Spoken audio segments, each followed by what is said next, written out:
In this episode, we are diving into why highly successful, driven men like you often struggle to create the same level of success in their love lives. And most importantly, what to do about it.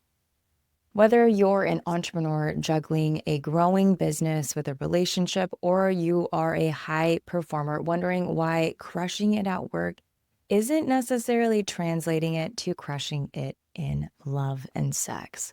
Today's conversation is going to transform how you think about balancing ambition with intimacy. Welcome back to The Naked Connection. This is the show that supports driven men to reach sexual mastery and build deep connections. Please take a moment and hit subscribe so that you don't miss a single episode. It's Kirsten, and today we are joined by Jordan Gray. Jordan is a relationship coach with over 15 years of experience helping entrepreneurs and high achievers create thriving relationships. And his work has been given some serious recognition, appearing in the New York Times, GQ, Forbes, and beyond. Jordan is here to share why the same traits that make you successful in business might actually be sabotaging your love life. You are about to discover how to stop your drive for optimization from killing your sex life. You're going to learn practical ways to transition from work mode into relationship mode and really hone in on some specific strategies to keep your connection in your relationship strong during those intense seasons and those pushes of business growth. All right, you guys, let's get some. Jordan Gray, welcome to The Naked Connection. We're excited to have you here today. So excited to be here, Kirsten. Thanks for having me. I'm wondering, just to get straight into it, can you really share from all of your experience what you have discovered as to really why driven, high performing entrepreneurial men can struggle sometimes when it comes to creating success in a romantic relationship? Like they have all of this success in the rest of their life, but this is that black hole for them. Yeah, it's an absolutely different part of the psyche. And generally, they are antithetical to one another. So, a man who is high testosterone, high drive, high ambition, generally has some degree of ego, which is healthy and appropriate as when you're a human and not something that is just blanket demonized in some self help circles. Leading with that and quadrupling down on your strengths and leveraging the things you're great at for exponential business success, most of those things tend to vehemently get in the way of close, intimate relationships. They're such different parts of the mind. And I'll often say things like male entrepreneurs are risk tolerant in business, risk averse in intimacy. The more control and white knuckling you want to attempt to bring to your relationship, the more you suffocate the life out of it. People that excel in one, it's a completely different skill set in partner selection, in relationship optimization. There's such different parts of the mind that unless a man is quite self-aware and practiced at hat switching between the two, yeah, the iteration of him that succeeds in business can really get in the way of the other stuff. Interesting. So it's almost like thinking about the brain, it's like living in the prefrontal cortex in business and then shifting into the amygdala, being emotional and connecting to that part of yourself in a relationship. Totally. If there's no conscious switch and you just show up at home, and even if there's just dragging residue of boss mode coming home or coming to your relationship, that's not going to work too well. If you're trying to bring boss energy, I know that there's 50 Shades and stuff like that. And there's been some weeding out of the what's supportive and constructive in that and what isn't. But yeah, there's such different roles and modes that I would say the same for men and women, but male entrepreneurs I have the most experience working with. And yeah, it's completely different skill set.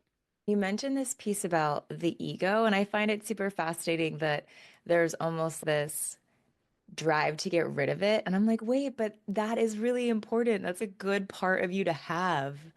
Totally. Yeah. Yeah. Yeah. I feel like it's almost a self-help cliche of in order to say I love you, one must first be able to say I. And what is I other than having any ego to acknowledge that you are a separate self, separate self. But yeah, it's like, where do you end and where does your partner begin? It's in Mhm. the charge, in the dynamic of you two that you get to feel, yeah, we're different people and we get to dance this dance and feel these emotions towards one another. And someone in the 5D spiritual realm could be like, oh, but we're all one. It's like, okay. And Yeah. yeah, to succeed Yeah. in the business marketplace, like you're going to be harnessing some ego. And thinking specifically about this struggle in the relationship piece of it, in what ways, just so if someone's listening and they're trying to figure out, do I fall into this bucket? How could someone determine I'm struggling in this relationship because I'm not able to toggle both parts of my mind? Totally. Yeah. If you feel like you are perpetually having the same argument, you're both, you come up to the exact same wall and you're spinning your wheels in the mud and you're like, okay, we've had an iteration of this conversation 84 times and it's still not going anywhere. There's some blind spot here. And usually that kind of face meet brick wall repetitive system is like there's some ego driver here that's getting in the way of the connection because there's too much rigidity, non humility, just like I'm used to just square peg round hole making this thing happen, and it's not. So instead of efforting harder, can I slow down? Can I get curious? Can I assume that there's something I don't know here? And then just like observing it like a curious scientist. It's a whole different approach versus the, oh, our expenses are out of control. I'll just sell my way out of it this month, which again, it's easier to bulldoze in the business realm. And that doesn't work when you're dealing with the heart, with you and your girlfriend, wife, partner. Yeah. Like recognizing that what works in this facet of your life is not going to work when it comes to matters of the heart. Yeah, Yeah. I guess looking at balance, because I think that a lot of the times, and I've heard this from so many men, especially in the dating space, of once I've gotten here, then I'll pursue love, or once I've built this business or made X dollars or whatever have you, their goal is, they're like, I'm going to turn around and I'm going to meet my person and it's going to be roses and sunshine, easy peasy. I've ordered it out like a timeline, and this is like in this Excel box when that's going to happen. totally. Yeah, I think that a lot of men have that with whether it's I'll allow myself to seek out or meet my partner when this, or I'll propose when this, or we'll have our first kid when this. Yeah, this box checking system is quite common. And I don't think it's necessarily an issue. I've very seen it work both ways. There are guys that are in their prince phase and they want to meet their princess and grow up towards king and queen together, and phenomenal. And there are men that are like, no, I want to build my kingdom and then invite the queen in. Again, I've absolutely seen both work. Mm. It is a thing. It's a game that I personally over the last 17 years have heard men play more than women. I haven't had as many female clients that are like, okay, when I make partner, then I'll let myself have a boyfriend. It's a bit more of a male skewed thing. I think there's pros and cons to both. I think as long as the guy is self-aware and knows what he's doing and why he's doing it, and it's Mhm. not a fear-driven response, then cool. All the power to you. I appreciate you sharing that because I can see both sides of it. So I appreciate hearing that you're like, yeah, whichever one feels more aligned for you in your life, go for it, as long as it's not coming from a place of fear. So to that point, how do we know if someone's coming from a place of fear? For me, the catch-all tool is just asking why 5 times. Someone says, oh, I want to do this so that this. Why? Why does that matter to you? Because this superficial answer. Okay, but why that? And eventually you get down to one of two things. Either there's usually a younger, unloved inner child wounding driven thing of, I want to do this so that I don't get fucked over because a girlfriend from 17 years ago broke my heart and I'm avoiding that. Okay, that could be fear driven. But if it's just, this is what I saw, this is what my parents modeled to me, or it's just a thing that I've always wanted, and it's not a blind spot. I've battle tested this a bunch of rounds, and it just has always felt like the bone deep truth for me. And I don't Mhm. know, that just makes the most sense. If it's a neutral spirit-led emotional charge and not a so that I don't have X happen, that usually Mm. gives some North Star pointing. Interesting. I love that. It's so simple. Ask yourself why 5 times. We're like turning into little kids. Like, why? Yeah. It's very wise. Okay. And thinking about, so that's if someone's in this dating space, but if someone is in a relationship and they're tuning in, wondering, okay, I have these big goals for myself and my business, and I recognize that I don't want to lose this person or this relationship. How can I get through this season, or how can I balance the two? Do you have any guidance on what they can do in that space? Because I think that's really common too. When you say don't want to lose this person, as in they're in a relationship, they have their business goals, and the partner's Mhm. feeling neglected, like what's the tension there? Ooh. Let's say that they've been putting more of their focus in their business and they're just not having time to be with someone that they do love and do want to be with. There's a couple things, like what the deepest why is, and are these goals in service to the cumulative North Star of what our relationship is also ultimately about? Have you swung the pendulum so far that you've lost the pulse of what you're actually doing individually or together in your relationship, in your lives? That's the first thing I'd feel into. And then the second would be more, is it a seasonal thing? Have you and your partner had the discussion of, okay, we're both still building this. This North Star has not changed. Mhm. And for the next 2 to 4 months, this is going to be a push season. And Mhm. so, with that being the context, if we both agree and both opt into that, what's needed in businesses? What's the minimum viable product? What are the, how do we keep our finger on the pulse of us still staying connected? Yeah. Do we need a 4 hour non-negotiable weekly date night where nothing messes with Friday from 6 p.m. onwards? Or we have Sunday mornings together? Do you need more love notes? What is it that has each of us feel safe so that we both have our rocket fuel fully stocked up so we can both meet the challenges of what we're doing right now? Mhm. So, is there alignment and is there recognition of seasonality, which will always be a part of life?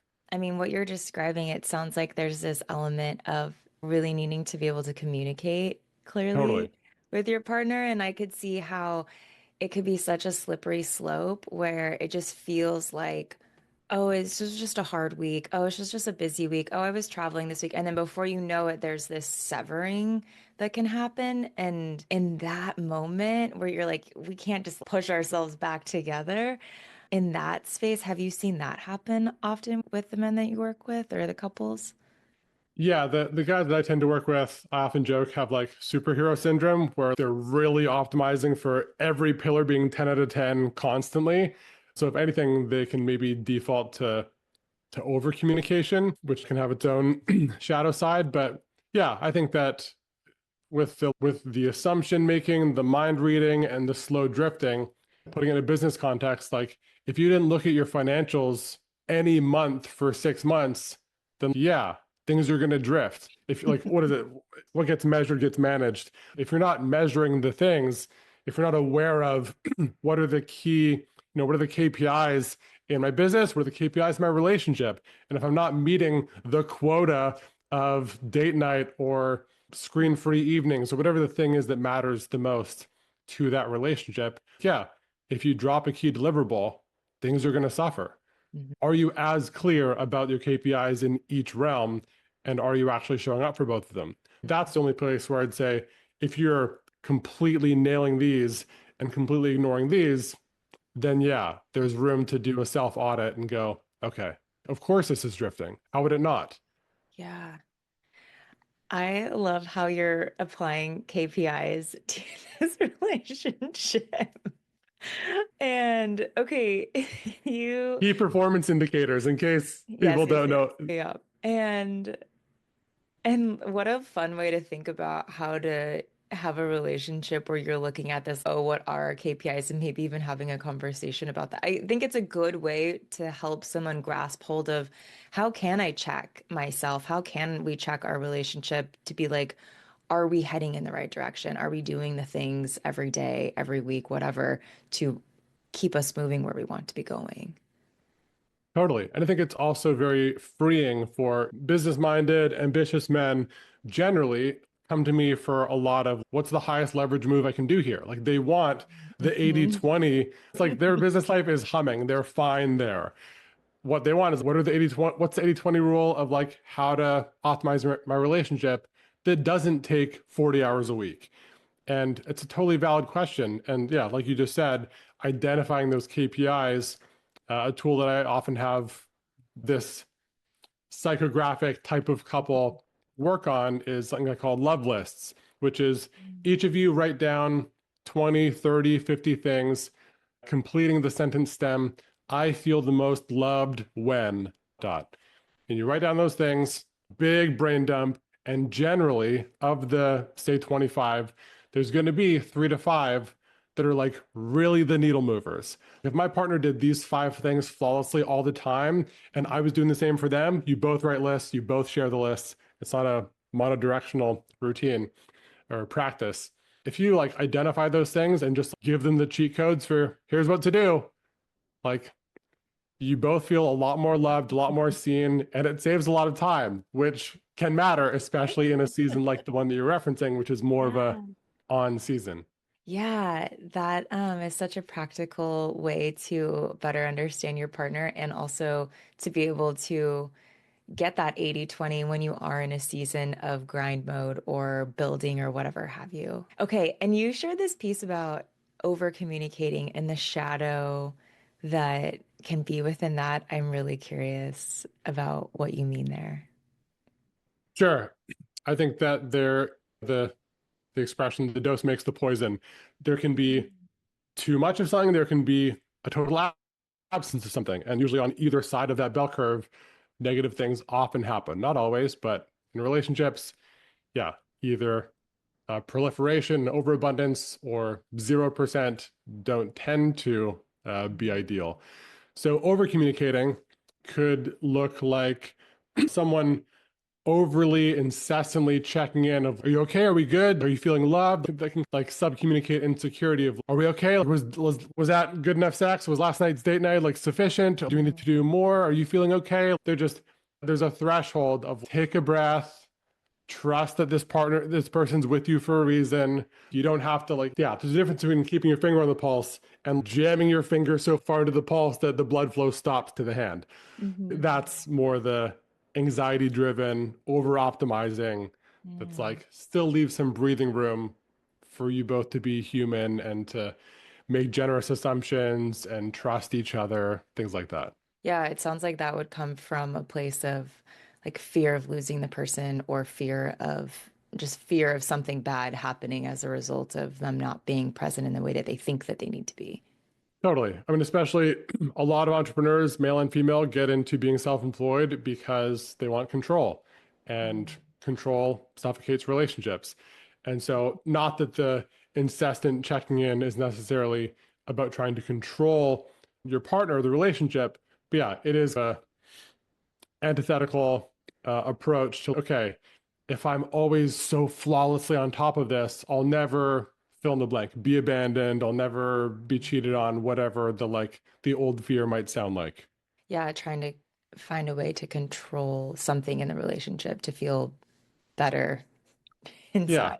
Oh, we went from having sex 3 times a week to like once a week. Are we okay? It's just like that, acknowledging the seasonality of things and not, yeah, tracking it too obsessively or too tightly. Yeah, totally. Okay, and you just mentioned sex, and it's making me wonder, in this type of a dynamic, what do you see start happening when it comes to a couple's sex life if they're in this busy season, driving for what it is that they're wanting to build in their career and their purpose? What happens there? I mean, it's quite individualized to the relationship, like to the couple. I would say some couples, from what I have seen in my data set, a minority become hypersexual, that when they're stressed, they want to, like, they're more, their sex drive is like through the roof. Mhm. I would say the majority, because cortisol does this, when you're stressed, male or female, for the most part, sex drive plummets. And you go, okay, all of my creative sexual life force energy is being like plowed into, there's a unintentional pun, plowed into my business. And so I'm not plowing my partner. Yeah, I'd say usually sex drive goes down. But again, even in that, I think there's value in having our perception of sex be less black and white of, Mm. oh, what qualifies as sex to us as a couple is only the arbitrary threshold of extended, penetrative, normal sex. I think there's a lot of room for nuance and grayscale. Can we connect? Can we show up and be loving? Can we have a sensual, sexual connection that maybe falls short of that black and white benchmark, but can be 80 other iterations of things that still is nourishing for both of us? Mhm. So you can still be loving, be romantic, be physically connecting, even if you're so stressed out of your mind that he's not getting hard, she's not getting wet. And for us to get there, it would take 3 hours of foreplay that we don't have because the kids are of a certain age and we just don't have the time. There is seasonality to this stuff. And so acknowledging that and not just having it be this assumed festering thing that isn't being named can do a Mhm. lot. Mm. Yeah. And I know I have spoken with and worked with men that are in, especially with kids, like that season where they're working hard. Maybe even their wife is working hard in their career and there's kids. And so sex just gets put on the back burner and it starts to feel like, is this a season or is this our life? And that feels like such a sticky place to be. Totally. I mean, especially if that couple has multiple kids and you don't really feel like you are your own autonomous, connected couple that aren't just in mom and dad role. If that's a phase of 8 years because you have 3 or 4 kids and it takes a while for the youngest to be 5 and totally sleeping through the night and not interrupting you because they had a bad dream. Yeah, that absolutely is a season that tests people's mainly mind of because a thing can happen and we don't have to ascribe meaning to it. And people tend to ascribe meaning to things. And so if it's been 8 years of way less sex than we were used to in the early years of a relationship, a lot of people are going to go, wait, is this still a season? Are we okay? Is this really like your vibrator? And we haven't had a deep dive session in like over a month. Are we still okay? And that's, I think, in that kind of fulcrum of like, how do you know when to address a thing? You address a thing when it's causing disconnection. If it's weighing on you enough that it's like really loudly on the back burner, uh, the blinking red light on your dashboard, then yeah, address it. Go for it. Mhm. Yeah, you're like, is this a season or are we on a Are different we? way out? And okay, in this space of the sex component, I know so often, like one of the pieces of advice that's usually given for couples, especially like for a woman, is like coming home from work and having that time to really like shift from like that go, people describe it as like masculine energy into softening. And I'm wondering, is that something that men benefit from as well? Absolutely. Yeah, I Yeah. think it's less to a man directly. I wouldn't necessarily frame it as softening, but Yeah. yeah, getting out of like the heady go driver and more into, yeah, take 20 seconds to just like breathe and drop into your body. And if that's too woo woo and out there of language, then fine. Just like before you walk in the door or before you leave your car to go to the house, whatever your like transitioning space is, yeah, just take 3 breaths and go, okay, I'm like taking off business mode and I'm putting on dad mode. I'm putting on husband mode. Like, yeah, I think having that conscious shift between ways of being is totally useful and valuable for men and women. Mhm. Yeah, this is making me think. I had a yoga teacher that I was in grad school with, and it was the simplest thing, and I use it all the time, is that she said whenever she gets somewhere to a classroom or to a session with a client or at home with her husband, she'll stop before she opens the door and she takes an inhale and says, I am, and then as she exhales, says, here now. And I started practicing it, and it literally is one breath, and it completely shifts me in this really cool way. And I think sometimes these small little things were like, yeah, whatever. But they actually really work. Yep, Yeah. 100%. Yeah, that would very work. Yeah.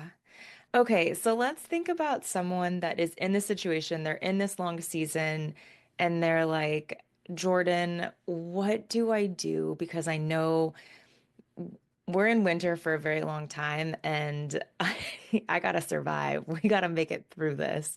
What are some things that couples can do?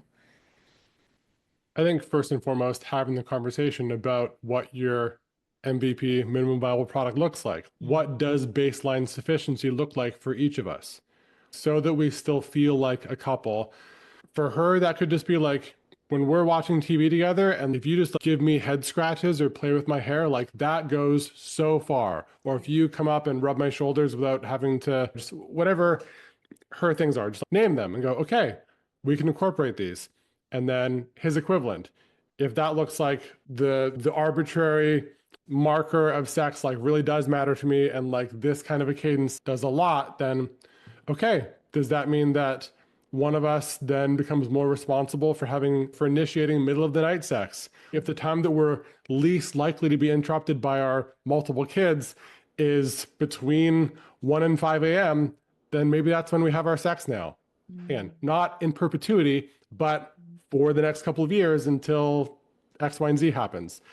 And if even that, if you both just really love uninterrupted sleep and you need that, then okay, then you hire a babysitter every Saturday night or a couple times a month and you have a date night or the in-laws come over and sleep over so you can go to a hotel, like whatever that looks like for each of you.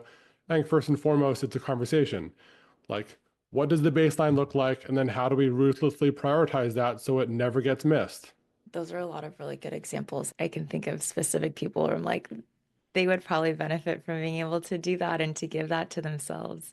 And I know that this is like a community of men, and I'm wondering, just thinking about myself and any women that might be tuning in, or to help the other side of the coin here understand how to show up or how to be of support when a partner is going through this really busy season of their life of building this incredible career for themselves or having this vision and making it come to life. What can we do to help weather the storm, to help make this like a beautiful experience, not something to just try to like white knuckle through? Sure. So first thing I would point attention towards is when you said building this beautiful career for themselves. If you're a couple and you're committed, it's not for themselves. Mm. It's for you. It's for your family. If you've been dating this guy for 2 weeks, fine, disregard. But if you're like a couple, if you're Yeah. married, if you have kids, it's not for themselves. It might maybe 20% it's for themselves, it's for their ego. I want to show people that I can X, Y, and Z. Cool. I want to hit these benchmarks, go for it. But like he's going to battle for the family, for the marriage, for the relationship. So layer one. Thing two, I would say is yeah, do your absolute best to be responsible for being very aware of what your needs are and communicating them clearly. So know what you want and do away with mind reading. Mind reading suffocates the life from relationships for men or women. Like they should just know. No. That's a unloved inner child regression. When should they just know? When we were babies and toddlers and didn't have to communicate our needs, and our parents did just intuit what we probably needed and then gave it to us. So because we're not 2 years old anymore, we are responsible for saying, I would like if this happened, and then left enough bandwidth, capacity, runway for that thing to happen. Not asking for a thing and then expecting it immediately, or else I'll be pissed. There should be breathing room in the request. Mhm. And then, yeah, last piece I would say, and this is somewhat man dependent, but I feel a pretty high percentage of men of the 5 love languages, it's pretty common for physical touch and words of affirmation to be high up there for a lot of guys. Yeah. For words of affirmation, verbally acknowledging him in the things that he's doing. Babe, whatever your pet names are, like, my love, I see how hard you've been working on X, Y, and Z, and I'm really proud of you. And like, you're helping build the foundation for our future. And I see all that you're doing. And I love you. And I really Mm. respect it. And yeah, you're really showing up for yourself. And it's great to see. Like, acknowledging that stuff on a regular basis so it's not invisible, just like it would feel likely if words of affirmation were a thing for the woman in question. Acknowledging, what they're doing in their career, or when you did this loving touch out of nowhere, that did a lot for me, or wow, the kitchen is spotless. Like whatever the thing is, just I Uh-huh. think that defaulting to a praise and acknowledgement heavy relationship is an underestimated simple thing that anyone can do. Yeah. Yeah, I know. I think it was the Gottmans did this research about how in relationships they could tell within, I think it's like something like 30 seconds whether a couple is going to stay together or not. And it primarily was based on how is it a ratio of how many positive comments, like uplifting, supportive comments they're giving versus negative, hurtful comments. And Yeah, so how important it is to be verbally expressive, which can be totally. so hard. Yeah, But that ratio, and it goes both ways of are you defaulting to communicating in that way, and are you also allowing it in when your partner says those things, does those things towards you? Because receptivity is also a thing. You can't just do and have it be one way, but then you have a rubber coat on, and when the fire hose is turned on you, it like doesn't actually land. yeah, in just talking with you, it seems like in this dynamic that there's this element of really trusting the relationship because there will be this spaciousness and also being comfortable in yourself along the way of I'm okay if we don't spend every single night connecting or I trust our intimacy and our connection when this person's gone for a couple of weeks for business or whatever have you. Like there's some really powerful and necessary elements within the relationship to thrive. Totally. I think that, yeah, having a partner that there's deep trust and reciprocity and connection. And yeah, just this real deep sense of like, we're teammates and nothing messes with this. This is the priority. This is clearly the priority. Everything we're doing in each of our lives is feeding this, is serving this. This is never not in each of our minds. Like Mm. when you both have that feeling, I think that is the just the jet fuel that most, especially male entrepreneurs, underestimate of how significant that is in your career. Like the data is unequivocal. If you look at the earning potential of single men versus married men with kids, like your income exponentially goes up. So guys that are like, oh, I'm afraid to be in a relationship or have kids because it'll mess with my career. It'll supercharge your career. That's such Mm. a bullshit smokescreen to hide behind Yeah. because the data is just, no, that's actually the opposite. If you really want to maximize your GDP contributions and like impact in the world, yeah, it should be a significant priority to find the right partner, find the right spouse, and get serious about it. Yeah. Do you think that's because there's more fire underneath them or because they have that foundational support at home to take care of other things? I'm wondering when you look at that data, what do you make of it? I think absolutely both of those things. And I would say a significant third factor is I think it's really easy to underestimate how much mental, sexual, emotional energy gets burned when you're in dating mode or even single mode. Like it's like this disco ball of energy being thrown in every different direction and saying, okay, the sacrifice, quote unquote, that I'm giving up by taking myself off the playing field and committing to one woman, one spouse that I'm like, I'm with you forever. It's taking all that scattered energy and turning the disco ball into a laser beam. And so I think you just become infinitely more effective. Like you just don't fuck around with all the low leverage bullshit and all the shiny distractions. Here, I'm not just talking about dating, but like in Yeah. your career, in your business life. It's just, okay, I know what matters. I know what I'm serving. I do only that. And I think it's Parkinson's law that is the task will take as long as you give yourself to fill it. If you say, oh, it'll take 4 months, it will. If it takes, oh, it'll take 4 days, it will. I think there's a lot of that at play when you decrease the margin by, oh, now I'm investing in this relationship, or now I'm investing in my children, my family. Okay, I don't have the same 7 hour days where I just like lounge about and do nothing anymore.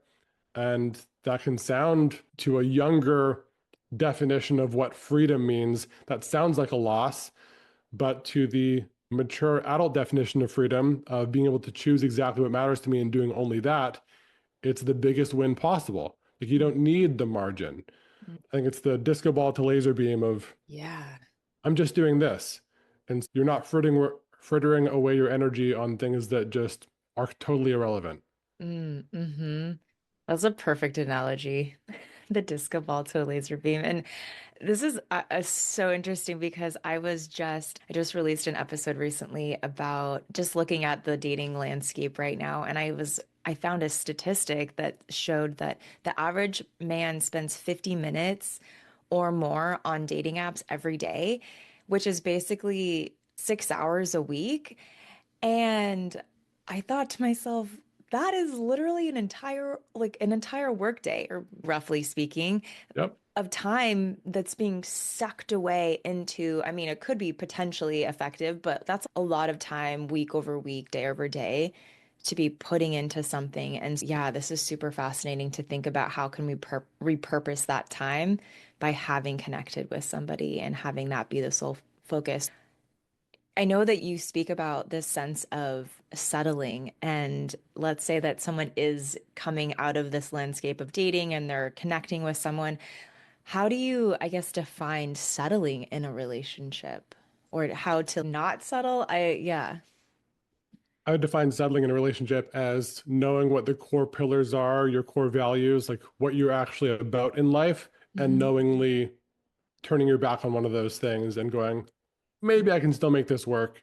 It's a form of self-abandonment to go, okay, I really value X, Y, and Z. This person offers two of these and very not one of them. She's hot, whatever. My friends think she's a good match for me. Fine.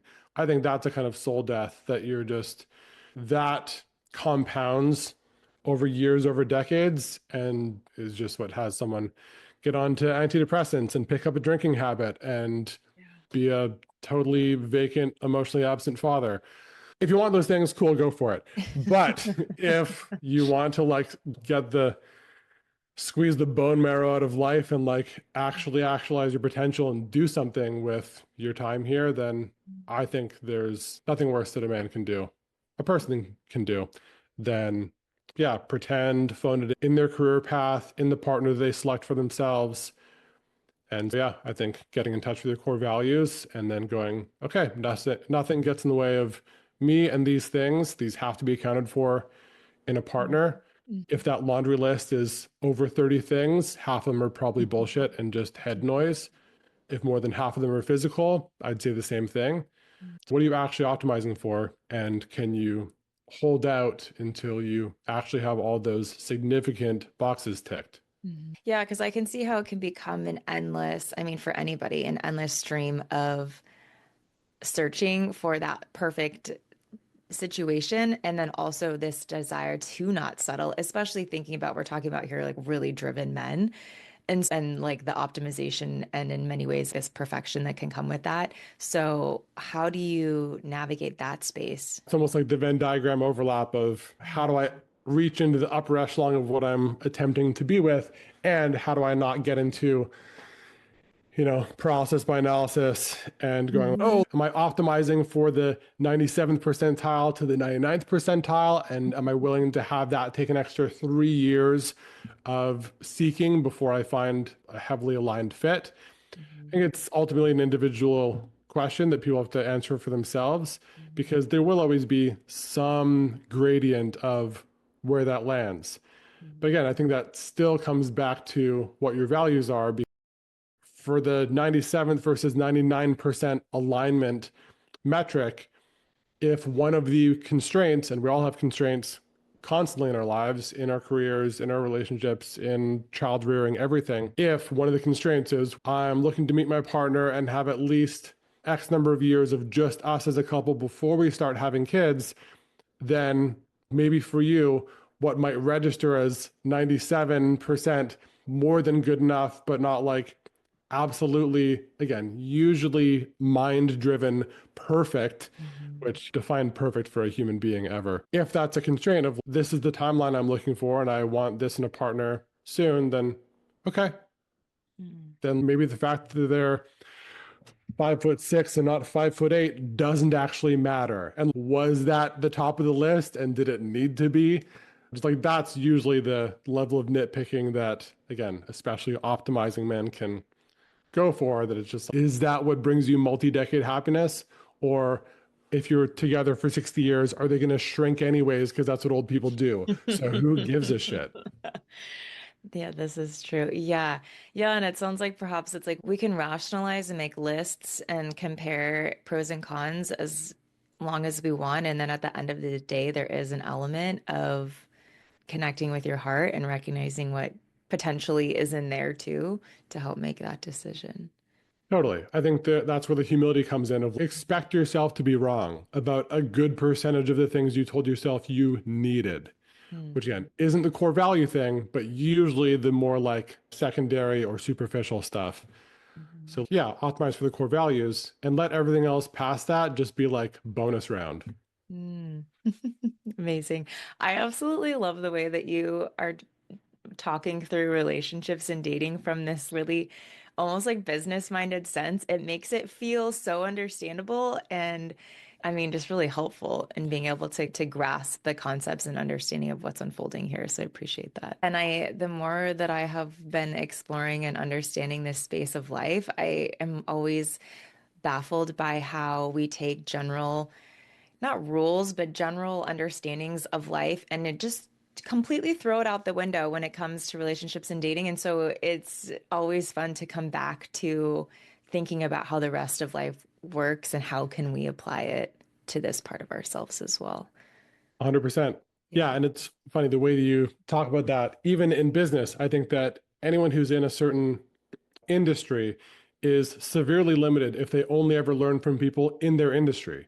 Like the Mm. biggest breakthroughs come from learning lessons from other styles of business, other industries, other niches. I'm not sure what country you're in, but however you pronounce that, the listener. And I think it's the same for, yeah, when optimizing relationships, it's like, what are the key 80/20 things looking like in your work, in your health, in other things? And can we borrow from that? Because if it works for one pillar, it likely can at least inform something in the other.